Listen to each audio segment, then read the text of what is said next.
Dear students, మనకి POLYCET ఎగ్జామినేషన్లో rational numbers and irrational numbers పై ఎక్కువగా క్వశ్చన్స్ అడగడం జరుగుతుంది.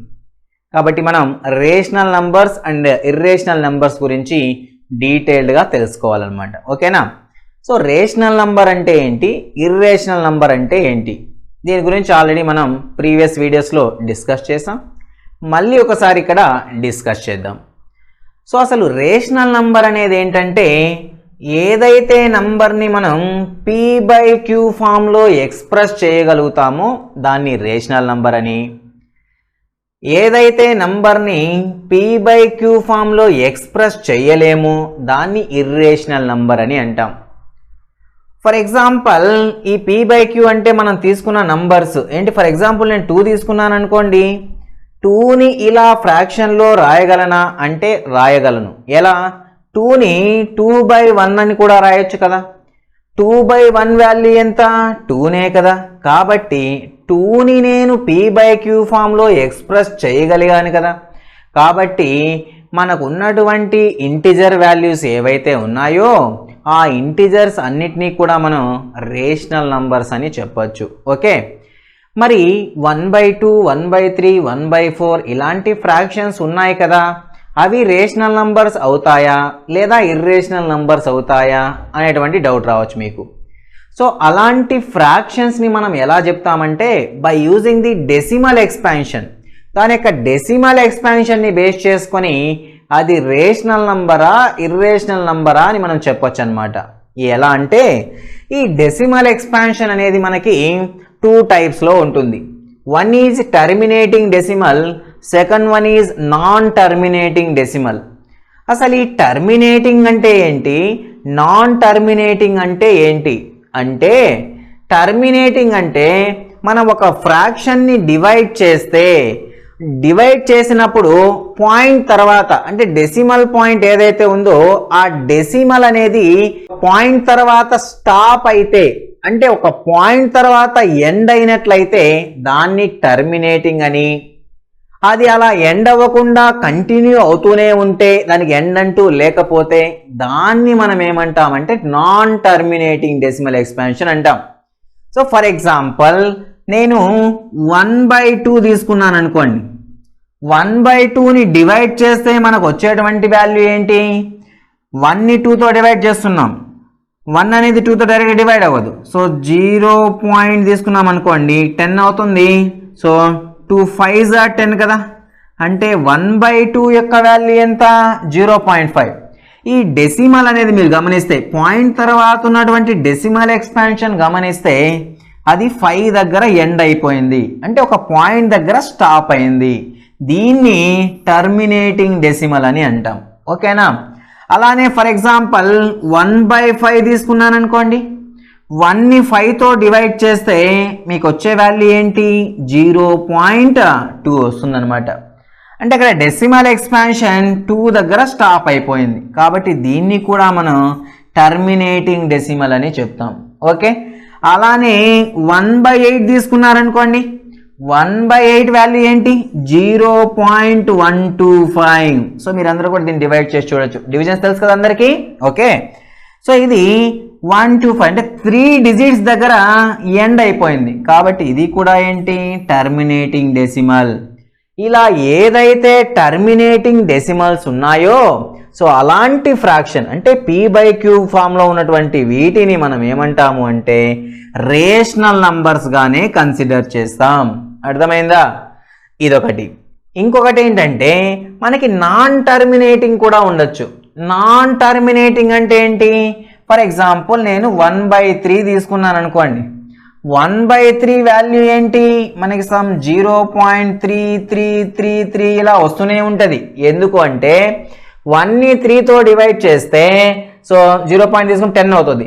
3 3s 9, అగైన్ 1 వస్తుంది, అగైన్ 0 తీసుకుని 10 అవుతుంది, అగైన్ 3 3s 9, అగైన్ 1 వస్తుంది, మళ్ళీ ఏంటి 3 3s 9, అలా కంటిన్యూ అవుతూనే ఉంటుంది అనమాట. దీనికి ఎండ్ అనేదే మనకి ఉండదన్నమాట. ఓకేనా?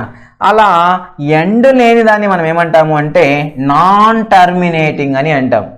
So non terminating decimal expansion వచ్చినప్పుడు మనము గమనించాల్సింది ఏంటంటే ఈ పాయింట్ తర్వాత ఉన్నటువంటి ఈ డెసిమల్ ఎక్స్పాన్షన్లో ఈ డిజిట్స్ అనేది రిపీటెడా నాన్ రిపీటెడా చూడాలి. అంటే మీకు ఒక నెంబర్ కానీ లేదా టూ నెంబర్స్ కానీ రిపిటేషన్ అవే వస్తుంటాయి సేమ్. సో రిపీటెడ్ వచ్చినట్లయితే దాన్ని కూడా మనం రేషనల్ నంబర్గానే కన్సిడర్ చేస్తాం. అర్థమైందా? ఇక్కడ చూడండి 3 ఉంది, అగైన్ ఏమొచ్చింది 3నే వచ్చింది, అగైన్ ఏమొచ్చింది 3నే వచ్చింది, అంటే రిపీట్ అయింది కదా. సో రిపిటేషన్ ఉంది కాబట్టి నాన్ టర్మినేటింగ్ డెసిమల్లో దాన్ని మనం రేషనల్ నంబర్ అనే చెప్తాం. ఓకేనా? సో ఫర్ ఎగ్జాంపుల్ ఇలా వచ్చింది అనుకోండి 0.154312 ఇలా కంటిన్యూ అయింది అనుకోండి. ఇది ఒక నాన్ టర్మినేటింగ్ డెసిమల్ ఎక్స్పాన్షన్ కదా. ఈ నాన్ టర్మినేటింగ్ డెసిమల్ ఎక్స్పాన్షన్లో డిజిట్స్ రిపీట్ అయిందా, మనకి నాన్ రిపీటింగ్గా ఇక్కడ మనకి డిఫరెంట్ డిజిట్స్ వస్తున్నాయి, అంటే ఇక్కడ రిపిటేషన్ అనేది రాలేదన్నమాట. ఓకేనా?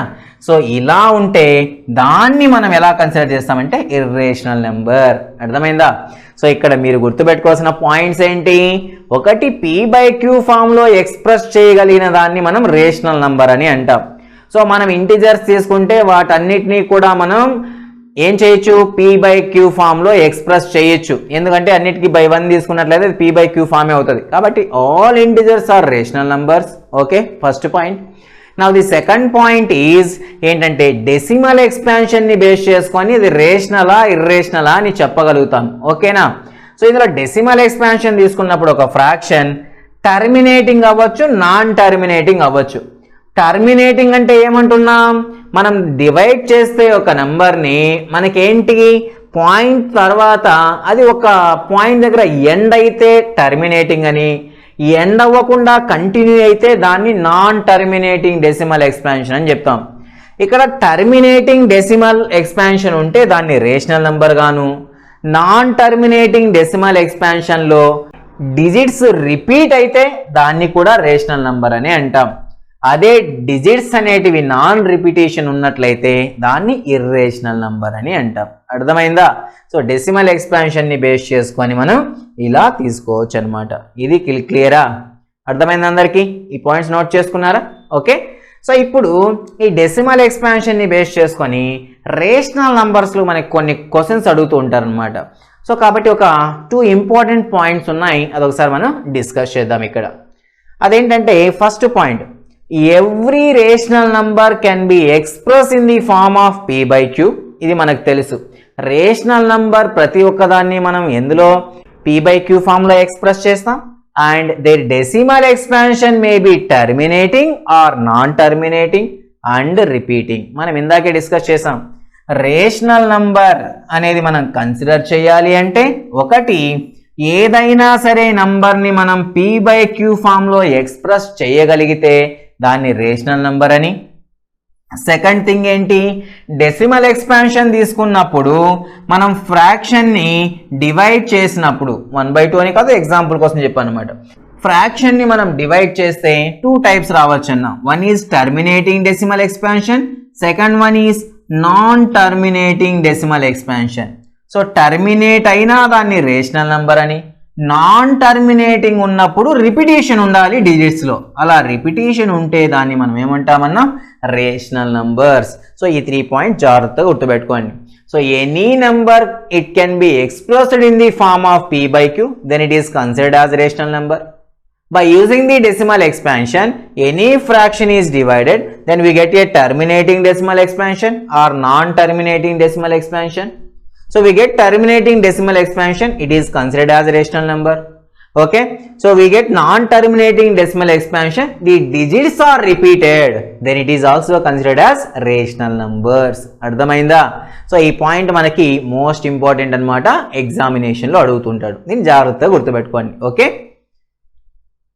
Now next most important thing ఏంటంటే నీకు ఒక ఫ్రాక్షన్ ఇచ్చి, ఓకేనా, సో అది రేషనల్ నంబర్ అవునా కాదా చెప్పండి అన్నాడు అనుకోండి. మీరు అక్కడ ఇంకోలా చెక్ చేయాలి అంటే, సో p/q మనం డెసిమల్ ఎక్స్పాన్షన్ రాసాం కదా, టర్మినేటింగా నాన్ టర్మినేటింగా రిపీటింగ్ అని చెక్ చేసి చెప్పాం కదా, అలా చెప్పొచ్చు. ఇంకోలా ఏంటంటే సో మనకి డినామినేటర్ అనేది మనం రేషనల్ నంబర్ని ఎలా ఎక్స్ప్రెస్ చేస్తున్నాము అంటే p/q ఫామ్లో రిప్రజెంట్ చేస్తున్నాం. ఇందులో డెసిమల్ ఎక్స్పాన్షన్ యొక్క నేచర్ ఎలా ఉంటుందో మనం ఈజీగా చెప్పొచ్చు అనమాట. ఎలా అంటే మనకి q అనేది, q అంటే డినామినేటరే కదా, డినామినేటర్ అనేది 2n × 5m ఇలా మనం దాన్ని రాయగలిగితే, ఓకేనా, ఇక్కడ q ఏదో వాల్యూ ఇస్తారు కదా, దాన్ని ఇలా రాయగలిగితే అప్పుడు x as the terminating decimal expansion అవుతుందన్నమాట. నేచర్ అలా చెప్పేయచ్చు మనం. సో టర్మినేటింగ్ డెసిమల్ ఎక్స్పాన్షన్ అంటే ఏంటి, ఇందా చెప్పాం, పాయింట్ తర్వాత వచ్చే డిజిట్స్ అనేటివి సమ్ పాయింట్ దగ్గర ఎండ్ అయిపోతాయి. అంటే టర్మినేట్ అయితే రేషనలే కదా మనకి, ఓకేనా, అలా చెప్పొచ్చు అనమాట. మనకి q అనేది 2n × 5m లాగా రాయలేకపోతే, ఓకే, అప్పుడు x అనేది మనకి non terminating recurring decimal expansion అవుతుంది. నాన్ టర్మినేటింగ్ డెసిమల్ ఎక్స్పాన్షన్ ఇక్కడ చెప్పేయచ్చు అనమాట మనం. ఓకే, సో కాబట్టి రేషనల్ నంబర్స్లో ఇచ్చినప్పుడు క్వశ్చన్స్ ఏంటంటే, క్వశ్చన్స్ ఇలా అడిగాడు అనుకోండి, ఏంటి టర్మినేటింగ్ డెసిమల్ ఎక్స్పాన్షనా నాన్ టర్మినేటింగ్ డెసిమల్ ఎక్స్పాన్షన్ అని అడిగాడు అనుకోండి, అప్పుడు మీరు చేయాల్సిందేంటి, జస్ట్ p/qలో q అనేది 2n × 5m రాయగలుగుతామా లేదా చెక్ చేయండి. రాయగలిగితే టర్మినేటింగ్ డెసిమల్ ఎక్స్పాన్షన్, అలా రాయలేకపోతే నాన్ టర్మినేటింగ్ డెసిమల్ ఎక్స్పాన్షన్ డైరెక్ట్గా చెప్పొచ్చు అనమాట. ఓకేనా, ఇది ఒక చిన్న లాజిక్ అంతే. సో మీరు ఈ లాజిక్ లేకపోయినా డైరెక్ట్గా డివైడ్ చేసైనా చెప్పొచ్చు అనమాట. సో దీనికి ఒక ఎగ్జాంపుల్ ఇస్తాను చూడండి.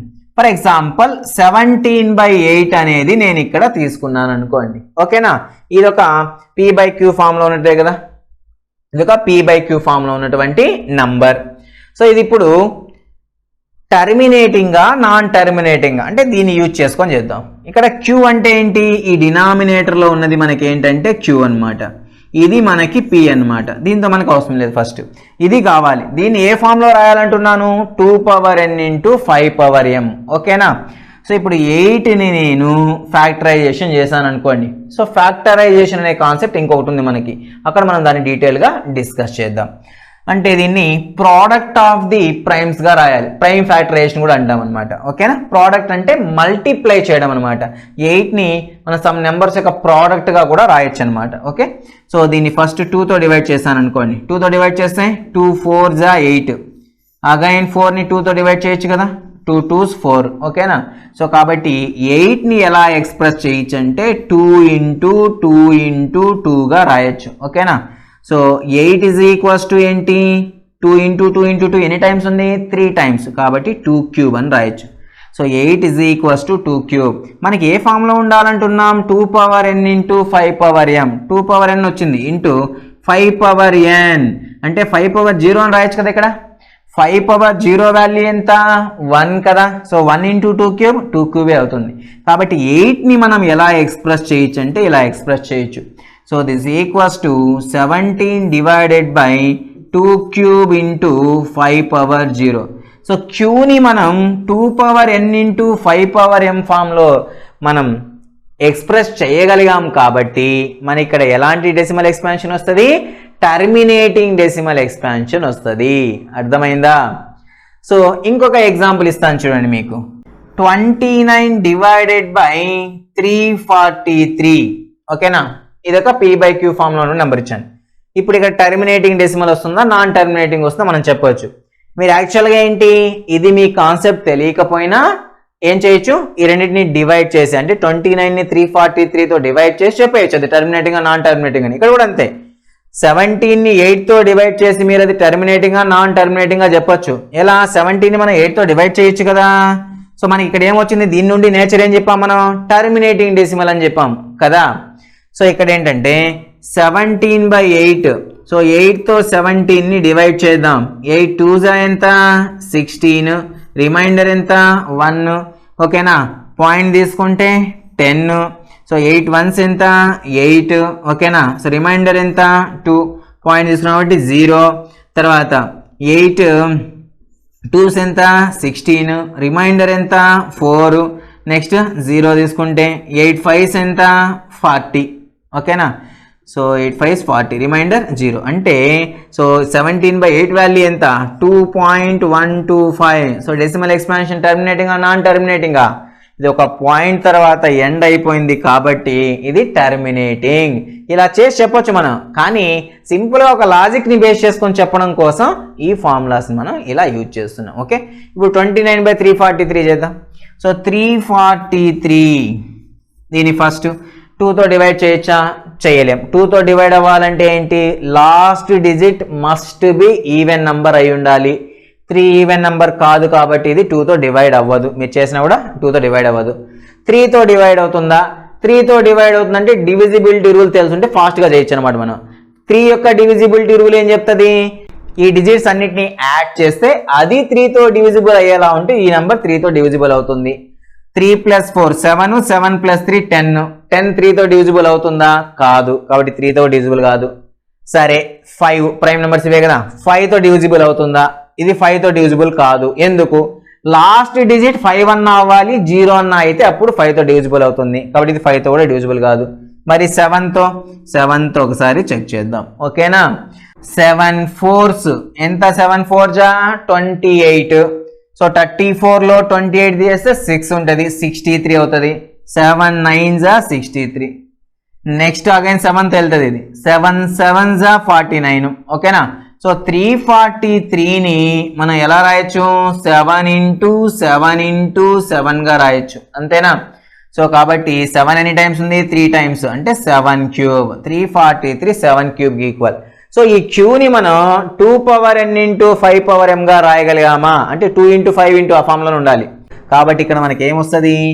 నాన్ టర్మినేటింగ్ డెసిమల్ ఎక్స్పాన్షన్ వస్తుంది. అలా చెప్పేసి అనమాట. లేదు అంటే మీరు 29ని 343తో డివైడ్ చేస్తే కూడా మీకు ఒక నాన్ టర్మినేటింగ్ డెసిమల్ ఎక్స్పాన్షన్ వస్తుంది. ఈ విధంగా కూడా చెప్పొచ్చు. అర్థమైందా?